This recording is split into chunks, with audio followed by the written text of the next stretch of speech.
ছাদে। ছাদে? আসসালামু আলাইকুম স্যার। ওয়ালাইকুম সালাম। কেমন আছেন আপনি? ভালো আছি।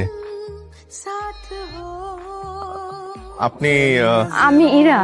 তো ঢাকা বিশ্ববিদ্যালয়ে ভর্তি হতে হলে তো ওকে একটা প্লেসমেন্ট টেস্টে অ্যাপিয়ার করতে হবে। তুমি ওকে খুব ভালো করে পড়াবা, হ্যাঁ, যাতে ও ফার্স্ট চান্সেই ওখানে একটা সিট পেয়ে যায়। আমি আমার বেস্ট ট্রাই করব, আপনি একদম চিন্তা করবেন না।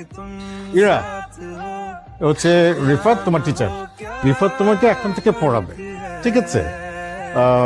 ইরা, রিফাত ভাইয়ের সঙ্গে কথা বলো, হ্যাঁ? আকবর, চায়ের সাথে বিস্কিট দাও না কেন?